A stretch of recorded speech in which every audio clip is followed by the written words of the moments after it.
This is the Craig Groeschel Leadership Podcast. Hey, welcome to the Craig Groeschel Leadership Podcast. Our goal is to help you become the leader that others love to follow. And we've got an amazing episode with one of my closest friends in the world and truly one of the most creative leaders on planet Earth. He is a pastor, but he's so much more than a pastor. He's an author.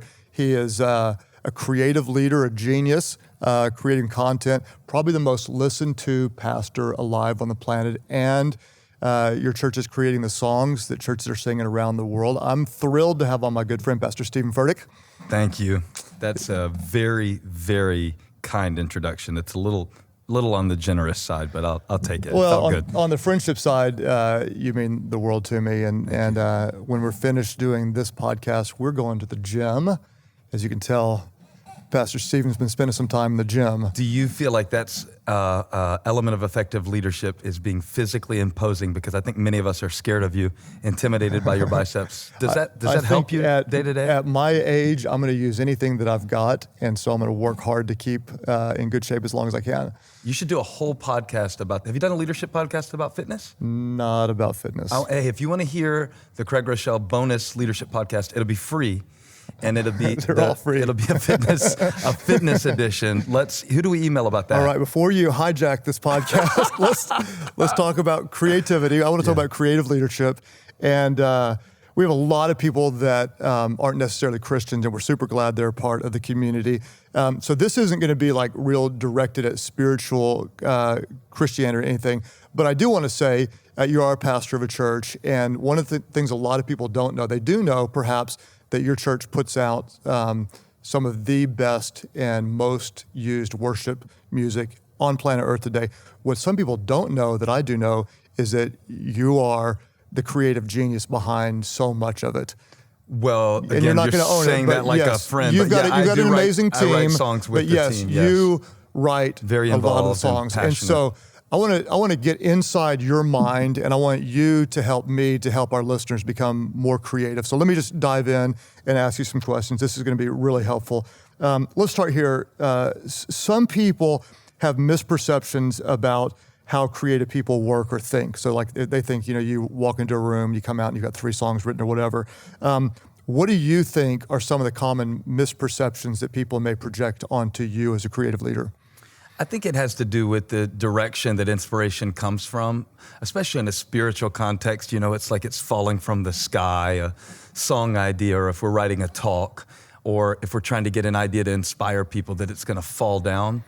Usually, it feels more like digging it out of the ground, which is usually from within yourself. And the idea of inspiration for me, it's like it comes from within, which is a deeper place.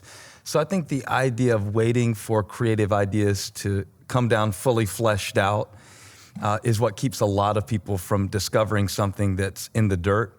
I always use the mental model of mining gold, where you're having to kind of you're having to shake out all the stuff until what's precious remains. That's more of the creative process for me. It's not the idea of waiting for something to come, but it's the idea of chiseling at something until it's what it's supposed to be. And I wonder how many people would be set free knowing that it doesn't come from somewhere else. You usually dig it out from within. So let's say someone's writing a creative speech to motivate their team or whatever.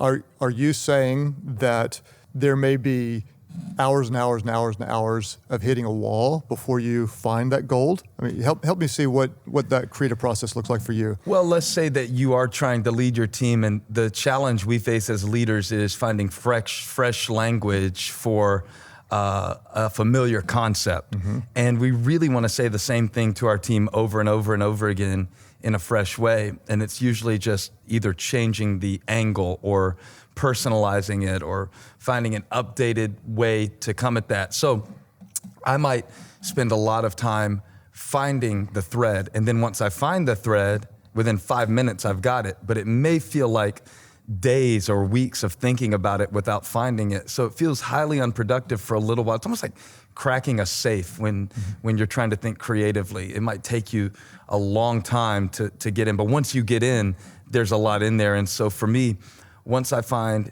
even if I'm preaching or writing a song, once I find a theme or a word or maybe a level of contrast that I want to approach.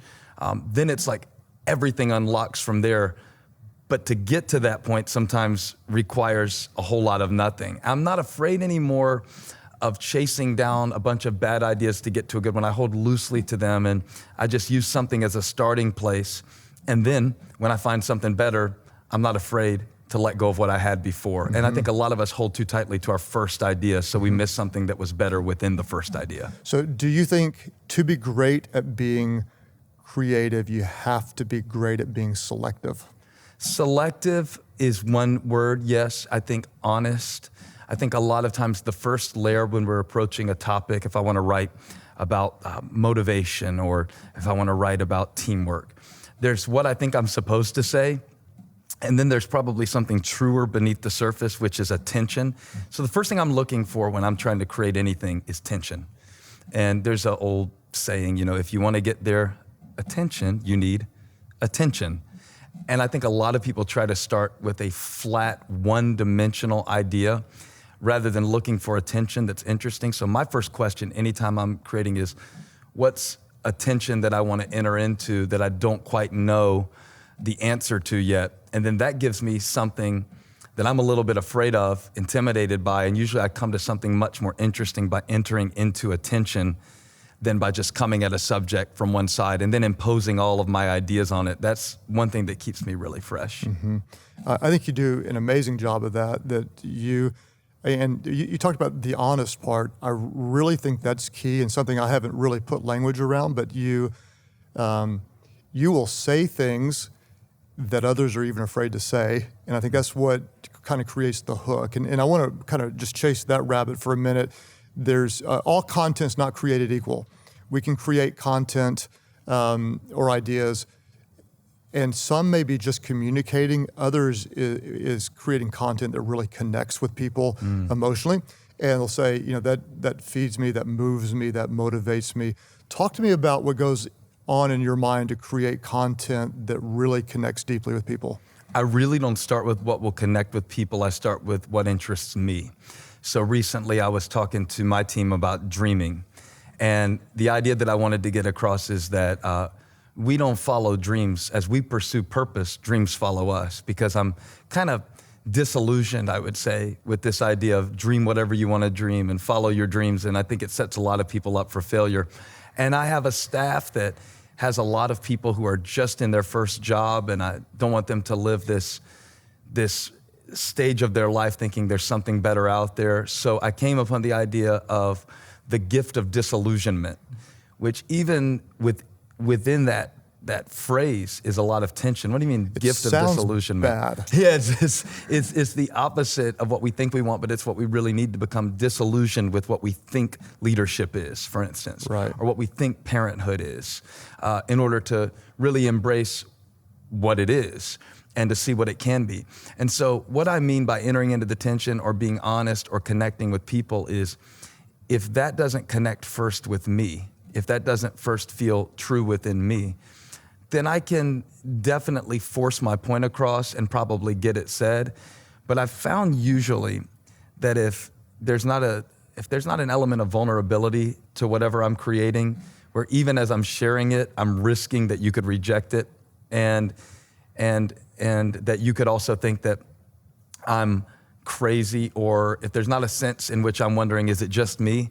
It doesn't connect as deeply with people. That doesn't mean that I work out all my personal problems in front of people as a leader. I'm not using them for my therapy session, but that risk of actually presenting the idea not as I think it should be, but as it is, seems to draw people in. And I found out that if it's true to you and if you're willing to disclose that layer, not the faux vulnerability that we do, as a pastor, you might say, I only prayed 30 minutes this morning when, everybody else is going, only 30 or something like that. I don't mean that layer. I mean, when you really wrestle in front of your team, I think it creates a level of trust from your team that they know, wow, it's okay for me to wrestle too. And that encourages them, and in a strange way, subversive way, inspires them to know it's okay for them to have their own tensions and wrestling matches. Mm-hmm. So helpful. Let's talk about the process. So maybe you go away with a few of your songwriters, or You've got to create some kind of a leadership message. And is there a process that helps you get into creative flow, a rhythm that you go back to? What does that creative process look like for you? Well, we have like the ABCs, so it's always be collecting, always be connecting, always be collaborating, and the third one doesn't rhyme, but it's the best we had. And so the collecting thing is like this. There's nothing worse, I don't care whether you're writing a song or brainstorming for a strategy for business, than sitting down and going, what do you want to write about? What do you think we should do? So even if, I don't know what the language barrier is on the Craig Groeschel Leadership Podcast, but we call it Suckish Starts.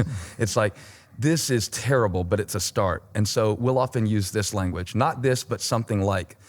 And then the rule is show, don't tell. So don't explain the idea. Like, what if we said something in this song about mountains or something about oceans or just how, no, like actually show me, mountains and oceans, da da da da, I don't know, da da da da da da. And you feel so foolish doing it, but by being willing to put something out that someone can actually look at rather than staying inside of yourself in a collaborative environment. I've been in so many songwriting sessions where I watch everybody over in the corner whispering to themselves like they're conjuring something creatively. And I go, why are you in the room together doing this? You could have done this apart.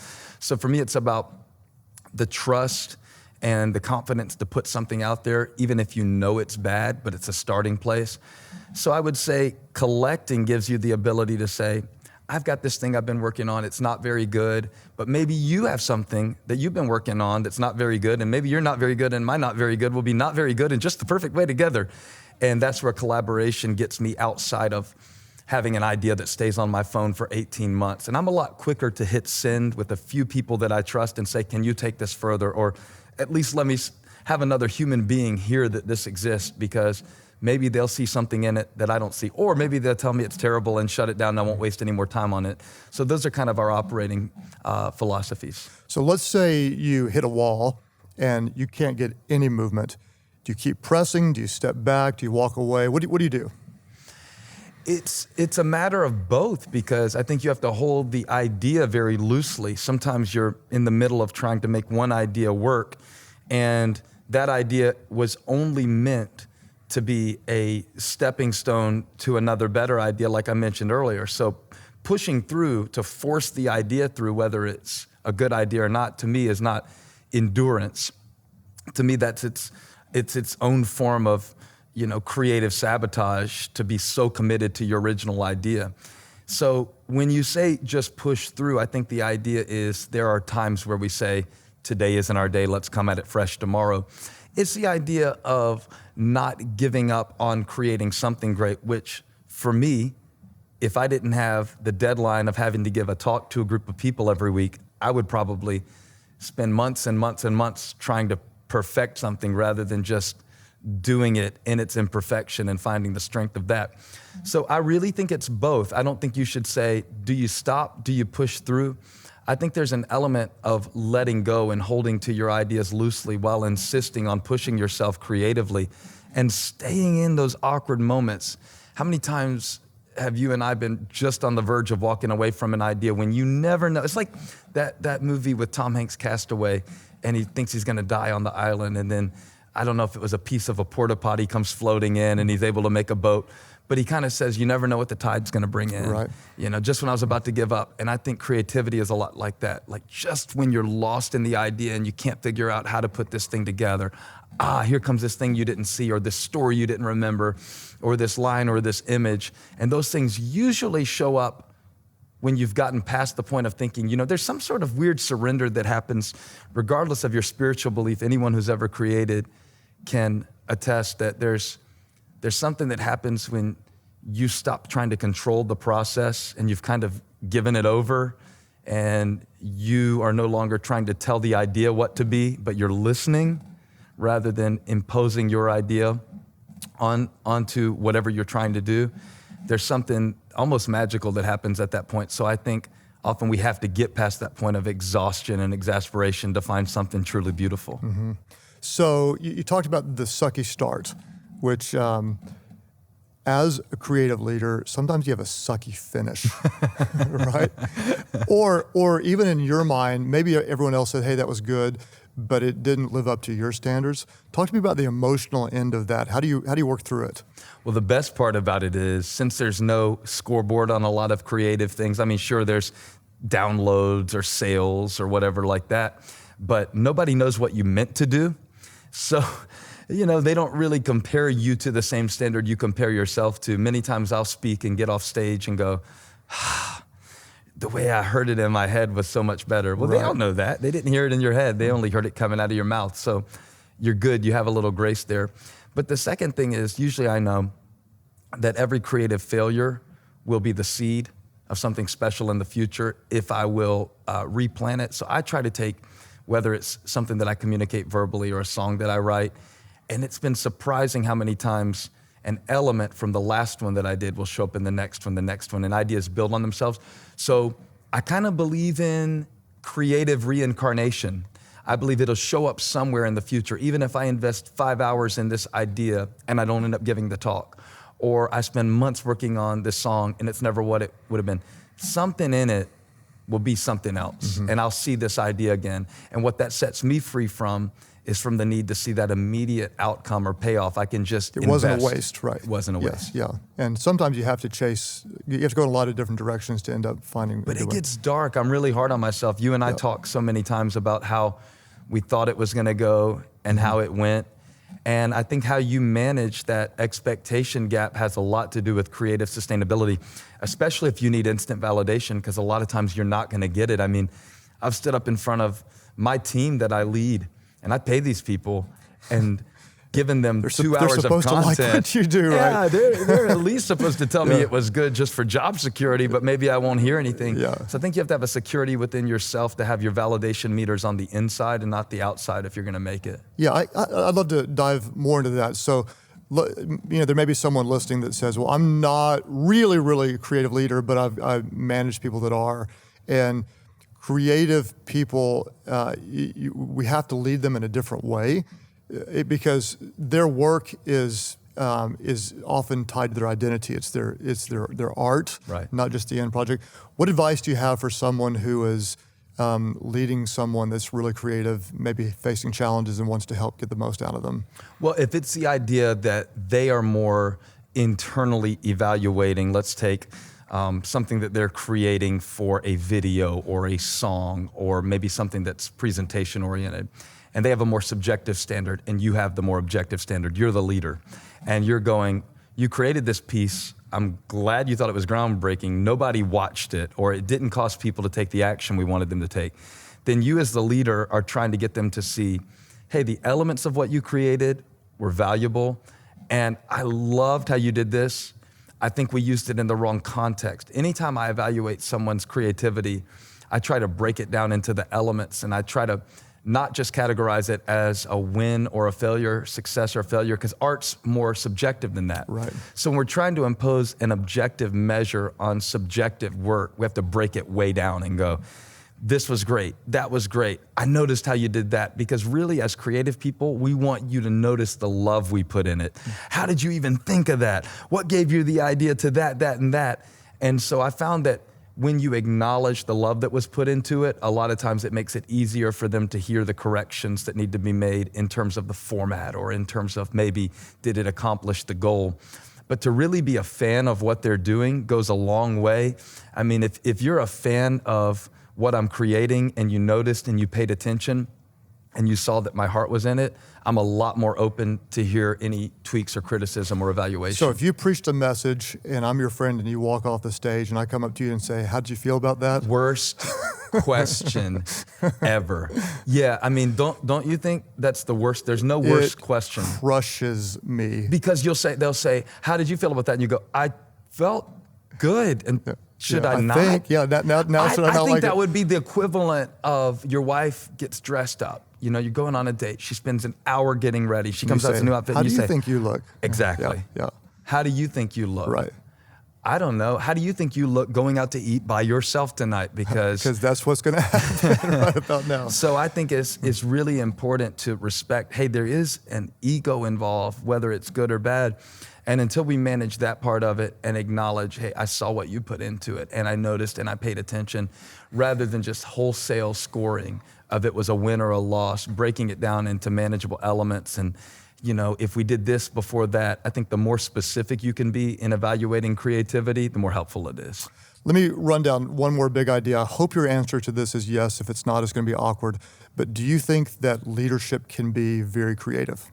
Yes, and I think that creative and leadership are boxes that we don't fully understand. I look at the way that you lead, and I see the creativity in the systems of the organization, not in songs that you sit and write. Like, I've never heard a song that you've written, and I don't think I want to, but I'm trying to crush your dream. You don't want to hear a song. Maybe you're disillusioned. You don't want me singing one of your songs. But the point is, the creativity that I've seen you implement into leadership, it functions in much the same way, like there's elements of inspiration that you as a leader will get and you go, well, what if we broke it up into 3 instead of 1? Or we're coming at it from this way. So I think we desperately need the merger of those two, because if it's creativity and no leadership, we make great stuff. Nobody ever sees it, hears it, experiences it, and it's important to us.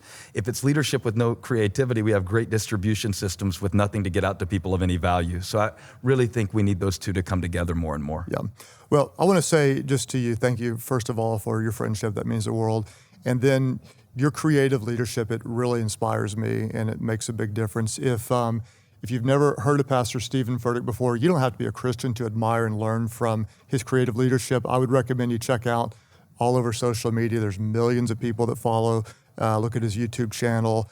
Pastor Steven's written books, and some of the, I think the number 2 ranked song on the Christian charts right now is one of the many that you guys have written. So check out Pastor Steven. Is there anything I didn't ask you want to say? No, but I love this leadership podcast. I'm glad you do it. Thank you for delivering, concise stuff we can take. Many people on our team take this, teach it to our team, so it's multiplied to thousands of people. We appreciate it. Love it. Well, thanks for your time. And if this is helpful to you, it means the world. If you would share this on social media, if you rate or review it, it's actually helpful. And we'll release a brand new teaching the first Thursday of every single month.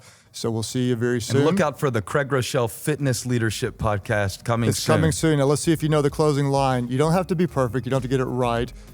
Be yourself, because people would rather follow a leader that's real than a leader that's always right. A leader that's always real than a leader that's always right. Boom. Thanks again for joining us at the Craig Groeschel Leadership Podcast. If you're enjoying learning from Craig on this podcast, you can show your support by subscribing, rating and reviewing on iTunes, and sharing with your friends on social media. If you're looking for the leader guide of this episode, you can go to Life.Church/leadership podcast. In that leader guide, you'll find a recap of this episode, discussion questions, and additional resources to hone your leadership skills. Until next time, thank you for joining us at the Craig Groeschel Leadership Podcast.